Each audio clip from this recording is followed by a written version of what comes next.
তখনও এদেরকে শিবির, এদেরকে জঙ্গি, এদেরকে অপচেষ্টাকারী, এদেরকে হলো গিয়া বিএনপি বিরোধী, এদেরকে বাংলাদেশ বিরোধী, এদেরকে হাসিনাপন্থী, ছাত্রলীগ, এক্স ছাত্রলীগ নানাবিধ ট্যাগের মাধ্যমে বিতর্কিত করা হচ্ছে। এই ট্যাগিং পন্থা, এই ট্যাগবাজি এগুলো হলো হাসিনার স্টাইল। আমরা বিএনপিকে আহ্বান করছি, ছাত্রদলকে আহ্বান করছি, হাসিনার যে বয়ান, হাসিনার যে স্টাইল, এগুলো সাবস্ক্রাইব করেন না। বাংলাদেশের মানুষ বহু আগেই এই স্টাইলগুলোকে ছুঁড়ে ফেলে দিয়েছে। বুয়েট কিন্তু বাংলাদেশকে পথ দেখায়, এটা ইতিহাস সত্য। ইতিহাস থেকে শিক্ষা নেন।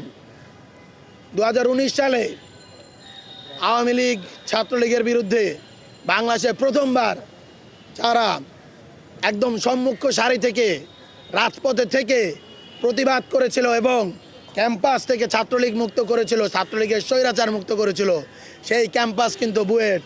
6 বছরের মাথায় দেখা গিয়েছে সেই বুয়েটের লিগেসি, বুয়েটের সিলসিলা ধরে বাংলাদেশের থেকে ছাত্রলীগ, আওয়ামী লীগ, যুবলীগ, পেটুয়া বাহিনী সবগুলো কিন্তু বর্ডারের উপরে দিল্লিতে গিয়ে পালিয়েছে। তাই আপনারা শিক্ষা নিন। সকলকে বলবো, আপনারা ইতিহাস থেকে শিক্ষা নিন, বাড়াবাড়ি করেন না।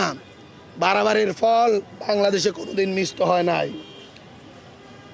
মিটফোর্ড, এবার একটা কথা আপনাদেরকেও বলতে চাই, আপনারা যারা মিডিয়ার বাইরে আছেন, মিটফোর্ডের ঘটনা ঘটেছিল বুধবার দিন 9 তারিখ, অথচ আমরা এটা দেখতে পেয়েছি কবে?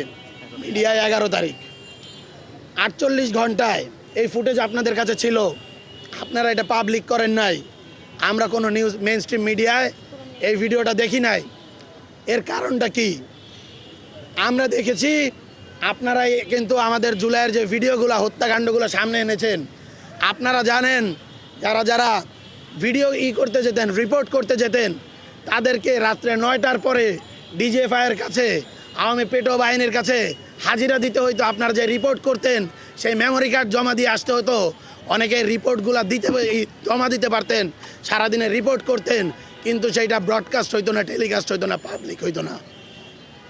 এখনও সেই একই জিনিস দেখা যাচ্ছে।